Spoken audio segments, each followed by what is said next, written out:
राम जय दुर्गे. परत जय श्रीराम जय दुर्गे. स्वाती राजाराम भोसले, विश्व हिंदू कोकण प्रांत दुर्गावती प्रांत समिती. आणि आज आपण पत्रकार परिषदेमध्ये भेटत आहोत त्याच्यासाठी की 5 जानेवारी 2025ला राजा शिवाजी विद्यालय दादरपूर्वमध्ये मानवंदना अभिवादन करत आहोत. आपल्या 2 वीरांगणा पुण्यश्लोक अहिल्यादेवी होळकर आणि राणी गोदावरी यांना. पुण्यश्लोक अहिल्यादेवी होळकर यांची 320वी शताब्दी जयंती आहे आणि राणी दुर्गावती यांची 500वी जयंती म्हणजे पंचशताब्दी जयंती आहे. आणि पूर्ण भारतवर्ष ही शताब्दी मनवत आहे. आणि हे मनवण्याचा मागचा उद्देश किंवा कारण जर म्हटलं तर आपल्या वीरांगणांचं कार्य आणि तेज त्या ज्या बालवयापासून ज्यांनी स्वतःला प्रगल्भित करून बुद्धिमत्ता तेज असून त्या बुद्धिमत्तेचा कुठेही गैरवापर न होता राष्ट्र निर्मितीसाठी किंवा राष्ट्रोन्नतीसाठी तो कार्य केलं, ते कार्य आज आपल्या सगळ्या युवकांसमोर किंवा युवतींसमोर हे यावं म्हणून हा उद्देश आहे कार्यक्रम करण्याचा. या कार्यक्रमाचा उद्देशच मुळामध्ये असा आहे की आपल्या ज्या पुण्यश्लोक अहिल्यादेवींचं जे योगदान आहे, राणी दुर्गावतींचं जे योगदान आहे, ती जी शौर्य गाथा आहे ती आपल्या मुलींसमोर आपल्या मातांसमोर जे आता काय म्हणतात आपण थोडंसं वेगळ्या दिशेने आपला प्रवास होतो तो प्रवास एका जागेवरती येऊन ह्यांचं चरित्र जे आहे की त्यांचं चरित्र निर्माण व्हावं आणि त्यांनी समाजासाठी धर्मासाठी त्यांनी राष्ट्रासाठी त्यांचं तन्मनधन अर्पण करावं ही अशी आमची इच्छा आहे. आणि म्हणूनच आम्ही याचं कार्यक्रमाची निवड केलेली आणि साध्वी ऋतुंभरा हे याचं उद्बोधन करायला आशीर्वचन द्यायला या कार्यक्रमात येत आहे. त्याच्यासाठी आमचं ऑलरेडी कार्य सुरू आहे.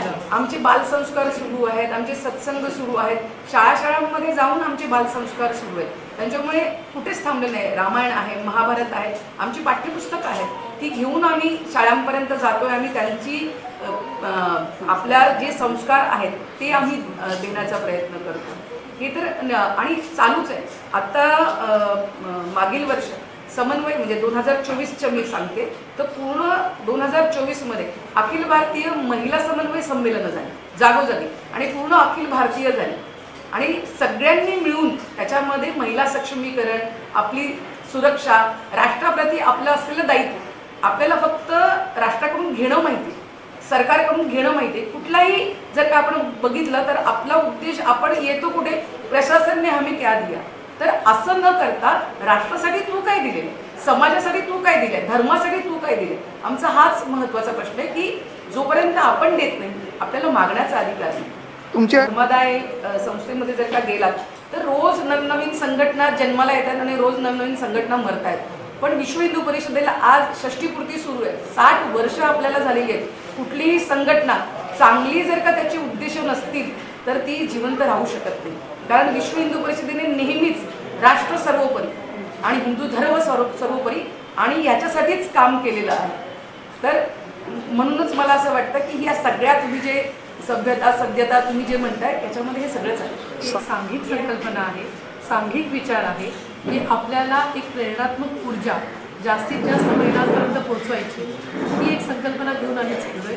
अहिल्याबाईंचं जे आपण 300वी जन्मशताब्दी साजरी करतोय त्यानिमित्तानं त्यांचं जे काही कारकिर्दीतलं त्यांचं जे काही त्यांनी अचीव केलेलं, त्यांनी साध्य केलेलं ते जास्तीत जास्त महिलांपर्यंत पोहोचवावं ही एक अपेक्षा आहे. आणि सांगायला आनंद होईल की एका अहिल्याबाईंनी जे काही केलं ते स्त्रीधनातनं केलं. त्यांनी कुठलाही राजकीय निधी वापरलेला नव्हता, स्वधन.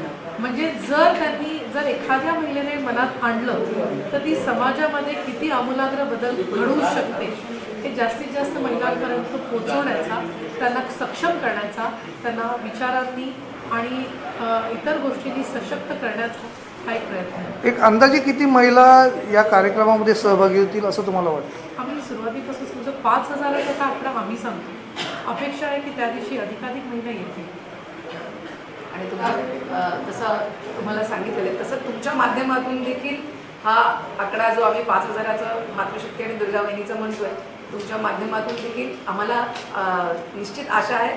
कारण पत्रकार बंधूंची आम्हाला नेहमीच चांगली साथ लाभलेली आहे ती आताही या कार्यक्रमात लागेल आणि मातृशक्ती दुर्गावहिनी अधिकाधिक संख्येने तुमच्या माध्यमातून येतील. आंध्र प्रदेशमध्ये अशाच प्रकारचा कार्यक्रम होते, त्या संदर्भात काय माहिती आहे आपल्याला? हो, निश्चित माहिती आहे. बोला ना. आमचं विश्व हिंदू परिषद आमचे महामंत्री मिलिंदजी परांडे आणि सगळ्यांनी मिळून हा अजेंडा आहे आमचा की सरकारी नियंत्रणात आमचे जे हिंदू मंदिर आहे ह्याची मुक्तता व्हावी. जर तुमच्याकडे चर्च आणि मदरसा ह्याच्यावर तुमचं सरकारी नियंत्रण नाही आहे तर फक्त हिंदू मंदिरांवरती का? ब्रिटिशांनी ही हिंदू मंदिरं सरकारी नियंत्रणात आणली होती, पण दुर्दैवाने सांगायला वाईट वाटते की त्याच्यानंतर जे सरकार होतं त्यांनी ती सरकार नियंत्रणातून मुक्त नाही केलेली आहे. तर हा जो हिंदू मंदिरांतला पैसा आहे तो सरकारामध्ये जमा होतोय. मग हा मस्जिद आणि चर्चमधून येणारा पैसा जातोय कुठे? मग जर नियंत्रण आहे तर ते सगळीकडे समान व्हायला पाहिजे. संविधान आहे तर ते सगळ्यांसाठी सारखं असलं पाहिजे. फक्त हिंदू मंदिरांवरतीच ह्याचा काम दंड पडावा. तर सरकारी नियंत्रणातून ह्याची मुक्तता व्हावी म्हणून आम्ही पूर्ण भारतभर याचा एल्गार करणार आहोत. विजयवाडामध्ये ह्या कार्यक्रमाची 5 जानेवारीला सुरुवात होईल.